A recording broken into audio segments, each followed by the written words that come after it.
कि अच्छा लग रहा है कि आज मतलब आपका एग्ज़ाम का डेट आ चुका है। मतलब ऑफ़िशियली तो नहीं आया लेकिन अनाउंस हो गया, ऑफ़िशियली अनाउंस हो गया है। तो मान के चलिए आप 15 दिसंबर के बाद आपका एग्ज़ाम कभी भी हो सकता है।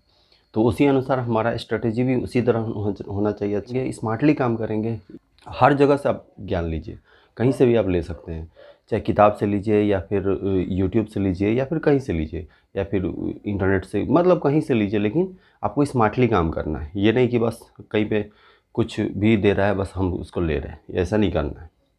तो आज मैं आपको बताऊँगा कि किस तरह से, कहाँ से क्या चीज़ लेना है और क्या चीज़ छोड़ना है। ये नहीं कि हर चीज़ आपको नहीं कर लेना है, हर चीज़ आपको मतलब एकदम स्मार्टली काम करना है। तो सबसे पहले हम बात कर लेते हैं आप एनटीपीसी और ग्रुप डी का, दोनों का आपका सिलेबस लगभग सेम दे माना जाता है। तो हम अभी एनटीपीसी को लेके चल रहे हैं, तो उसमें क्या होगा, आपका ग्रुप डी भी कवर हो जाएगा। तो हम अगर एनटीपीसी का बात करें तो सबसे पहले एनटीपीसी का कोई फुल फॉर्म जानते हैं? तो वो भी हो सकता है पूछ दे, तो उसको भी जानना ज़रूरी है। तो उसका फुल फॉर्म होता है नॉन टेक्निकल पॉपुलर कैटेगरीज। इस तरह के पेज लीजिए, इसमें लिखिए आरआरबी एनटीपीसी बड़ा बड़ा में, और उसको सामने साट दीजिए जहाँ पे भी आप पढ़ते हैं। और उसके बाद क्या करना है, कुछ नहीं करना है, बस उसको स्टार्ट देना है और बस उसके बाद अपना काम को स्टार्ट करना है। तो स्टार्ट कैसे करेंगे, सबसे पहले हम सिलेबस के बारे में बात करते हैं। 3 पार्ट में इसको बांटा गया है, मैथ्स है, रीजनिंग और जीए बोल सकते हैं, जनरल अवेयरनेस। 40 क्वेश्चन आपको जनरल अवेयरनेस, 30 क्वेश्चन रीजनिंग और 30 क्वेश्चन मैथ्स से आएंगे। तो सब इक्वली इम्पोर्टेंट है, बहुत इंपॉर्टेंट है। और समय मिलेगा आपको 90 मिनट और क्वेश्चन होंगे 100। तो आपको टाइम जो है, टाइम टाइम मेरे हिसाब से सफिशिएंट टाइम है, बहुत टाइम है आपका। 90 मिनट में 100 क्वेश्चन काफ़ी टाइम है। आप देखेंगे अगर करंट मतलब जनरल अवेयरनेस के क्वेश्चन 40 क्वेश्चन बनाने में मैक्सिमम आपको 10 मिनट से ज़्यादा नहीं लगना चाहिए। उसके बाद आपके पास बचता है 80 मिनट। अब 80 मिनट में आपको कितने क्वेश्चन, 60 क्वेश्चन अटेम्प्ट करने हैं। तो उसी अनुसार आपको काम करना है। आप किस तरह अप्रोच करेंगे आपका पेपर को, मतलब एग्ज़ाम का पेपर जो आएगा उसको किस तरह अप्रोच करेंगे। तो उसको अप्रोच करने का जो तरीका है, मतलब मेरा एक्सपीरियंस है इस पे के ऊपर, इसीलिए मैं बता रहा हूँ कि करना क्या है कि अगर एग्ज़ाम में गए, पेपर मिला, उसको एक क्वेश्चन 1 से पकड़िए 100 तक लेके चल जाइए। मतलब जो जो एकदम आसान आसान लग रहा हो, ठीक है, जो लगे कि आपको मतलब सॉरी आधा मिनट में बन जाए, मतलब 30 सेकंड के अंदर बन जाए, तो उसको बनाते हुए चलते चले जाइए। फटाफट फटाफट ख़त्म करिए 100 क्वेश्चन। आपको मैक्सिमम इसमें 30 मिनट लगेगा। उसके बाद सेकंड राउंड स्टार्ट होगा। सेकंड राउंड में जो थोड़ा-सा लग रहा होगा कि इस दौरान क्या होगा, 30 मिनट में क्या होगा, आपका जनरल अवेयरनेस तो जितना जान रहे हैं सब आपका ख़त्म हो जाएगा, सब आप बना देंगे। उसके बाद धीरे-धीरे पकड़िए, एक-एक क्वेश्चन को पकड़िए। जैसे आप जो थोड़ा मतलब मॉडरेट क्वेश्चन हो, जो लग रहा होगा कि समय लगेगा लेकिन हमसे बन जाएगा, तो उसको बनाइए। अब धीरे धीरे धीरे कोई करके करके आप हार्ड हार्ड जो क्वेश्चन है उस पे जाइए। मैक्सिमम देखा जाता है कि तो रेलवे में उतना हार्ड क्वेश्चन आता नहीं है, लेकिन फिर भी हमको इस तरह इग्नोर कुछ नहीं करना है, एकदम अच्छे से तैयारी करना है। और इसको फॉलो आप एकदम, जब से अभी से तैयारी कर रहे हैं तो अभी से अगर मॉक टेस्ट बनाते हैं तो अभी से इसको यूज करिए। होता क्या है एग्ज़ाम में कि आप जैसे क्वेश्चन बना रहे हो, तो होता क्या है कि कुछ लोगों को मैंने देखा भी है कि क्वेश्चन 1 से उठाए 10वें क्वेश्चन पे आए। अब 10वां क्वेश्चन क्या है कि उनका कोई स्ट्रॉन्ग पॉइंट है, मतलब मान लीजिए वो आ गया मेंसुरेशन से, तो मेंसुरेशन का कोई क्वेश्चन देखिए, उनका मान लीजिए मेंसुरेशन बहुत स्ट्रॉन्ग है, और मेंसुरेशन का मान लीजिए कि वहीं वहीं पे लेंदी क्वेश्चन दे दिया गया, जानबूझ के लेंदी क्वेश्चन दिया जाता है कि आप वहीं फंस जाइए। ये सब टेस्ट होता है। यही तो आपका एग्जामिनर देखता है कि आप कितना, मतलब क्या आपको करना है क्या नहीं करना है। तो वो क्या करता है, उसी में अटक के रह जाता है और वहाँ पे बोलता है कि यार मेरा इतना स्ट्रांग है, हमसे नहीं बनेगा। ईगो में ले लेता है क्वेश्चन को ईगो में नहीं लेना है। वहाँ पे हमको स्मार्टली काम करना है। हम मेंसुरेशन का क्वेश्चन बनाएंगे तो भी 1 नंबर मिलेगा, और हम इधर का जो आसान क्वेश्चन है वो भी बनाएंगे तो हमको 1 ही नंबर मिलेगा। तो एक क्वेश्चन में फंस के हमको इधर पूरा बर्बाद नहीं करना है, हमको स्मार्टली काम करना है। तो इस तरह से आप अप्रोच करिए। अब हम स्टडी प्लान पे बात करते हैं कि अभी मेरे पास काफ़ी समय, करीब मान के चलिए 3 महीना टाइम है। 15 दिसंबर के बाद कभी भी हो सकता है। तो हम सबसे पहले मैथमेटिक्स का बात करते हैं। तो एक काम करिए, मैथमेटिक्स के लिए एक बुक हमको बहुत अच्छा लगता है। आप अगर हो तो ठीक है, नहीं तो कोई भी टेक्स्ट बुक होगा तो काफ़ी है। और जिसका सिलेबस है, इसका जो सिलेबस है उसको एकदम ध्यान से देख लीजिए क्या क्या चीज़ आ रहा है। इसमें तो लिखने को बहुत कुछ रहता है, लेकिन फिर भी आप एक क्वांटिटेटिव एप्टीट्यूड का आर.एस. अग्रवाल का आता है, जो कि काफ़ी अच्छा बुक है। उसको क्या करिए, उसको करना क्या, कोई भी बुक आपके पास हो, कोई भी बुक हो चलेगा, मैथमेटिक्स का कोई भी बुक हो, अगर नहीं है तो आर.एस. अग्रवाल का आप क्वांटिटेटिव एप्टीट्यूड ले सकते हैं। तो करना क्या है उसमें, उसका पूरा जितना भी थ्योरी है, जैसे चैप्टर 1 का थ्योरी पढ़ लिया, ठीक। उसके बाद करना क्या है, उसका मतलब लास्ट का 10 क्वेश्चन को कंप्लीट करिए। क्वेश्चन 1 मतलब चैप्टर 1 पढ़े, लास्ट का 10 क्वेश्चन किए, बस आगे बढ़िए। सेकंड चैप्टर में जाइए, उसको उसका पूरा थ्योरी पढ़ जाइए, उसका लास्ट का शुरू का नहीं, लास्ट का 10 क्वेश्चन, ठीक है। जैसे मान लीजिए 1 से 100 तो क्वेश्चन है, तो हम 91 से पकड़ेंगे, 91 से 100 क्वेश्चन तक बना लेंगे, क्योंकि वहीं पे आपको ना अच्छा क्वेश्चन देखने को मिलता है। अगर वहाँ पे आपका कॉन्सेप्ट क्लियर हो गया, पूरा क्वेश्चन बना लिए, तो आप आराम से मतलब एग्ज़ाम क्रैक कर सकते हैं। उसके बाद आप 1 से लेके मान लीजिए 25 चैप्टर है, तो 25 चैप्टर आप कर गए। अब ये नहीं कि आप एक एक क्वेश्चन बना रहे हैं, तो इसमें बहुत सारा समय लगता है और उतना क्वालिटी भी बिल्ड नहीं होता है। तो अब देखिए वो हो गया, कंप्लीट हो गया। उसके बाद क्या करना है, मान लीजिए इसको करने में ज़्यादा समय लगेगा नहीं, आप 10-10 क्वेश्चन बनाएंगे तो 250 क्वेश्चन करने में ज़्यादा समय लगेगा नहीं। एक मैथमेटिक्स का कॉपी बना लीजिएगा, ठीक है। कॉपी मतलब नोटबुक एक बार रखिएगा। नोटबुक में क्या करना है कि हम जितना भी मतलब क्वेश्चन बना रहे हैं सब उसी में बनाएंगे, वही कॉपी में सब कुछ बनाएंगे।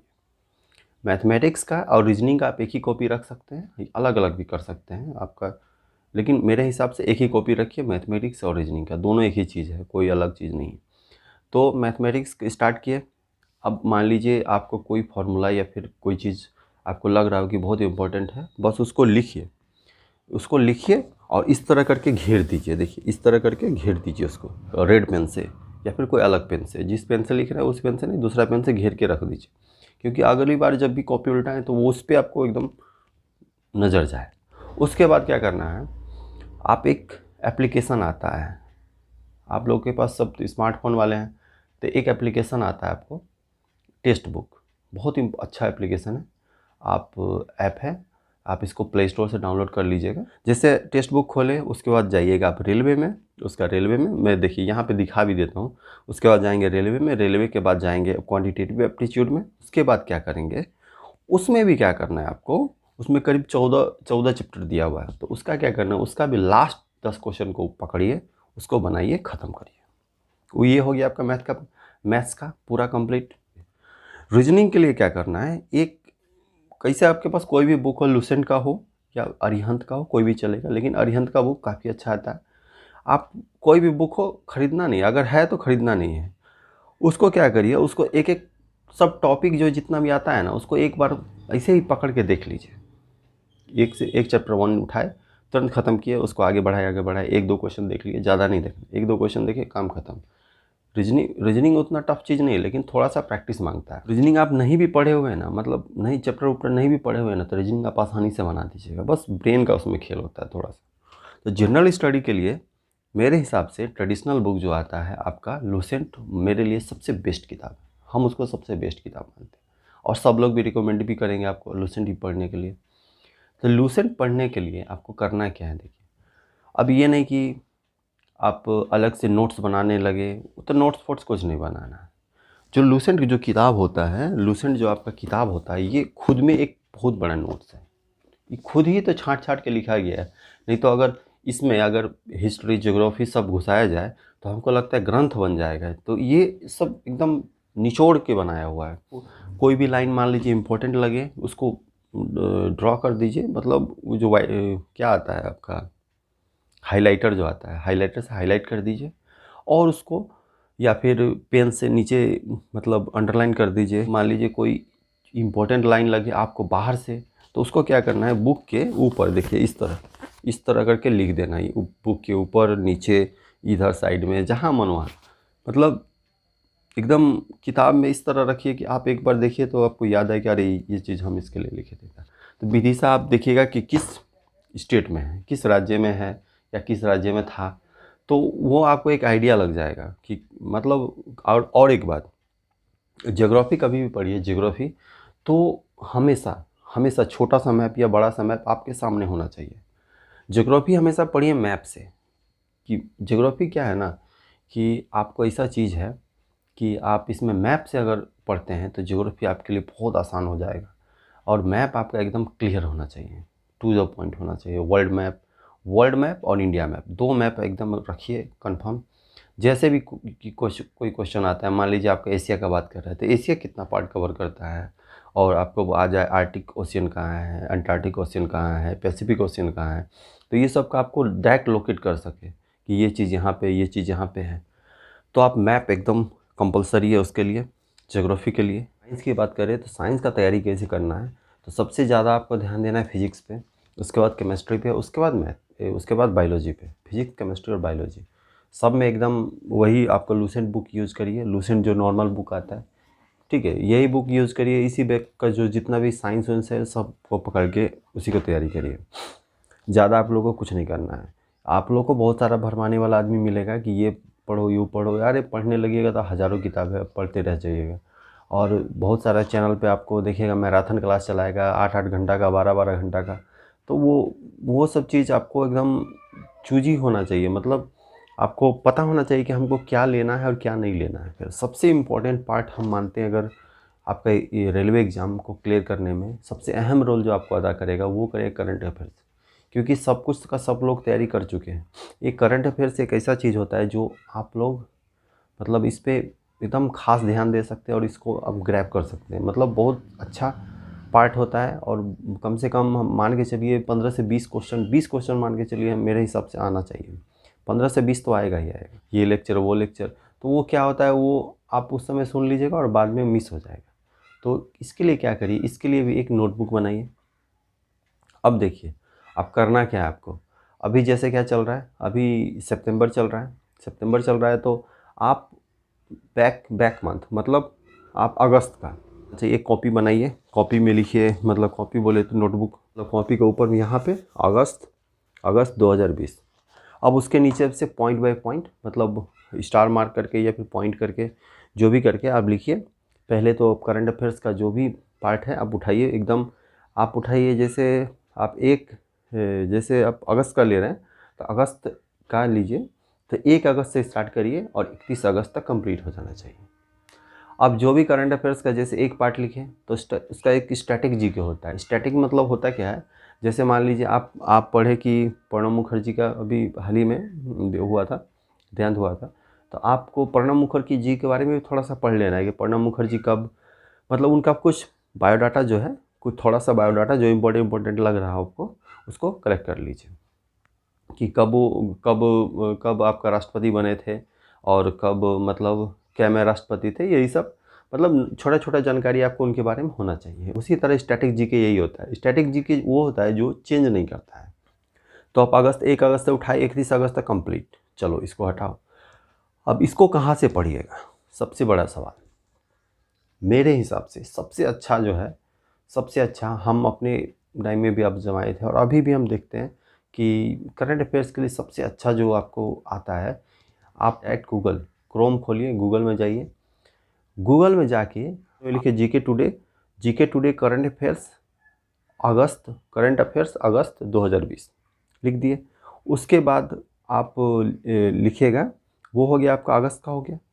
तो उसमें देखिएगा आप point by point, line by line आपको एक तरफ से लिखा रहेगा एकदम, मतलब बहुत अच्छा से उसमें दिया हुआ है। इंग्लिश के लिए, जो हिंदी में तैयारी करते हैं उनके लिए सबसे अच्छा, आप सामान्य ज्ञान दर्पण का बुक आता है, उसको मंथली मैगजीन जो आता है वो आप किसी तरह या फिर ऑनलाइन ले लीजिए। ऑनलाइन भी आता है आपका सामान्य ज्ञान दर्पण, तो ऑनलाइन भी आप ले सकते हैं, एक्सेस कर लीजिए आप करके, और उसका पॉइंट बाय पॉइंट उसका जो करंट अफेयर्स पार्ट है बस उसको पढ़ना है, बाकी कुछ नहीं पढ़ना उसमें।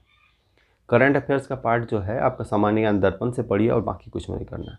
अगर आपको पेपर बैक मिल रहा है, मतलब कागज़ वाला मिल रहा है तो ठीक है, और नहीं मिल रहा है तो आप ऑनलाइन भी एक्सेस होता है, उसमें ऑनलाइन भी को परचेज कर सकते हैं उसको। सबसे इम्पोर्टेंट आता है टाइम मैनेजमेंट, कि हम कब पढ़ें, कितना पढ़ें और ये क्या क्या करना है। तो देखिए अभी मेरे पास 3 महीना टाइम है, तो 3 महीना को हम 3 महीना में नहीं, हम इसको या तो एक एक महीना में बांट देते हैं, या फिर आप 45 दिन में बांट दीजिए, मतलब 45 डेज में बांट दीजिए। तो इसको क्या करना है आपको, सबसे पहले तो ये सब काम कर रहे हैं तो आपको मेरे हिसाब से बेस्ट टाइम जो पढ़ने का होता है, सुबह 9 बजे से लेकर 12 बजे तक पढ़िए। अब होता क्या है, 9 से 12 में होता क्या है हम बताते हैं। सुबह में आपको मान लीजिए कोई लोग मॉर्निंग वॉक जाते होंगे, चाहे जो जाते होंगे, या फिर कोई उठ नहीं पाते हैं, जनरली यही होता है, उठ नहीं पाते हैं। तो आपका 8 बजे मान लीजिए उठ गए, नाश्ता वास्ता करके आप रेडी हो गए, फिर 9 बजे से आप 12 बजे तक आराम से पढ़ सकते हैं। उस दौरान आप जनरल स्टडी पढ़ें, मतलब जो आपका लुसेंट का बुक है उसको, मतलब पॉइंट बाय पॉइंट एकदम थॉरोली पढ़े, अच्छा से पढ़े। मतलब जो नहीं समझ में आ रहा तुरंत उसको सर्च कर लिया गूगल में। आपके पास तो अभी मोबाइल अवेलेबल है, हम लोग के टाइम में तो कुछ नहीं था, बस किताब से इधर उधर दूसरों से पूछ के इधर उधर करते थे। तो मोबाइल तो था ही, लेकिन हम लोग के पास नहीं था। आपको वहाँ पे जनरल स्टडी 2 घंटा पढ़ना, 2 घंटा जनरल स्टडी, 1 घंटा रखिए करंट अफेयर्स के लिए। अभी करंट अफेयर्स के लिए उतना अफरा तफरी नहीं मचाना है, और एग्ज़ाम का तैयारी करने में अफरा तफरी नहीं मचाना, एकदम जेंटली आराम से प्रेम से पढ़िए। आराम, आप पढ़ने को तो बहुत पढ़ सकते हैं, लेकिन मेरे अनुसार आप 9 से 12 पढ़िए दिन में, सुबह में। उसके बाद शाम में 6 बजे से, मतलब शाम में 6 बजे से रात में 9 बजे तक पढ़िए। सबसे बेस्ट टाइम होता है 6 बजे से शाम से लेकर 9 बजे रात तक। तो उस दौरान आपको क्या करना है, मैथ्स पढ़ना है और रीजनिंग करना है। मैथ्स और रीजनिंग तो हमको लगता है कि आप अगर रेगुलर करिएगा तो 10 दिन में कंप्लीट हो जाएगा। तो वहाँ पे मैथ्स को आपको 2 घंटा देना है, 2 से ढाई घंटा तक दे देना। और रीजनिंग को मात्र आधा घंटा दीजिए या फिर 1 घंटा दीजिए, काफ़ी है। मैंने पीछे बताया उस सबको कंप्लीट करने में आपको 30 दिन मान लीजिए लग जाता है, 30 डेज। या फिर जिनका कंप्लीट है चलो ठीक है, वो फिर से एक बार देख लीजिए उसको सबको। तो मान लीजिए ये सब करने में आपको 30 दिन लगा। उसके बाद अगला 10 दिन क्या करिए, आप फिर से टेक्स्ट बुक उठाइए। टेक्स्ट बुक बहुत अच्छा एप्लीकेशन है आपको टेस्ट देने के लिए। आप टेक्स्ट बुक में जाइए, लिखा हुआ है टेस्ट पे क्लिक करिए। उसके बाद जाइए रेलवे में, रेलवे को क्लिक करिए। उसके बाद आरआरबी मॉक टेस्ट 2019, उसमें रहेगा। इसका रेट भी कम है, इसका ज़्यादा रेट भी नहीं है। आपको 1 से 150 में, शायद 200 में, इसे ही में पूरा कंप्लीट 3-4 महीना के लिए, 1 साल के लिए करीब मिल जाता है मेरे हिसाब से। तो इसको आप परचेज़ कर लीजिएगा, बहुत अच्छा चीज़ है। अब सबसे बड़ा बात है, टेक्स्ट बुक हमको कुछ नहीं दिया है, बहुत अच्छा चीज़ है इसलिए हम बता रहे हैं। हम खुद आजमाए हुए हैं। हम जो अपना तैयारी करते थे एनटीपीसी का, तो टेक्स्ट बुक एप्लीकेशन से ही, एप्लीकेशन से नहीं करते थे, जाते थे।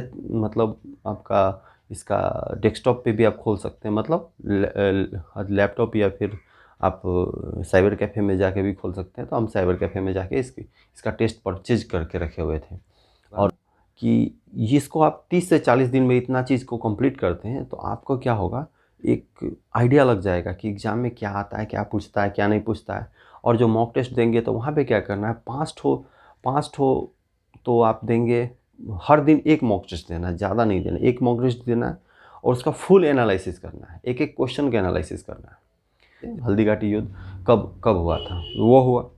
अब आपको क्या करना है, ये मान लीजिए आप क्वेश्चन आपसे मिस हो गया, नहीं बना पाए उसका, तो वहाँ पे क्या करना है, तो आपको अकबर के बारे में पूरा तरह से पढ़ लेना है, एकदम थॉरोली पढ़ लेना है कि अकबर से जुड़ा हुआ अगला बार एक भी क्वेश्चन आएगा तो हमसे छूटना नहीं चाहिए, सीधा बात। बस आपके मन में यही रहना चाहिए, एक क्वेश्चन जो छूट गया है वो दोबारा छूटना नहीं चाहिए, बस। तो 5 टेस्ट आप दीजिएगा, एकदम मॉक टेस्ट जो बोलते हैं, और 5 टेस्ट दीजिएगा प्रीवियस ईयर वाला। प्रीवियस ईयर वाला भी ज़रूरी है, तो आपको एक आइडिया लगेगा कि क्वेश्चन किस तरह से आता है। प्रीवियस ईयर में करंट अफेयर्स का क्वेश्चन नहीं बना है, उसको स्किप कर दें। करंट अफेयर्स उस समय का उस समय रहा होगा, अभी का चेंज हो चुका है। तो इस तरह से आपको एकदम स्टडी प्लान हो, टाइम मैनेजमेंट हो, सब कुछ हो। तो ये इस टाइप का वीडियो बार बार आते रहेगा, तो आप लोग भी इसको ध्यान दीजिएगा। और जो नए हैं सब्सक्राइब कर लीजिएगा तो ज़्यादा अच्छा रहेगा, आपको नोटिफिकेशन वगैरह मिलते रहेगा। वैसे तो ये रहा आपका पूरा, जो बोला जाए तो आपका स्ट्रेटेजी रेलवे से जुड़ा हुआ, जो कि काफ़ी अच्छा स्ट्रेटेजी मेरे हिसाब से काफ़ी अच्छा है। हम इसको बनाने में करीब बोलिए तो 1-2 दिन लगा। ऐसे हर लोग का अपना अपना स्ट्रेटेजी होता है, अगर अपना स्ट्रेटेजी बना सकते हैं तो बहुत अच्छा। और इसको आप एक फॉलो कर सकते हैं, मतलब कि इसको लेके आप अपना स्ट्रेटेजी भी बना सकते हैं इस चीज़ को लेके। तो इस तरह फॉलो करिए, बहुत अच्छा रहेगा। ठीक है, तो मिलते हैं फिर अगले वीडियो में। Thank you and keep watching.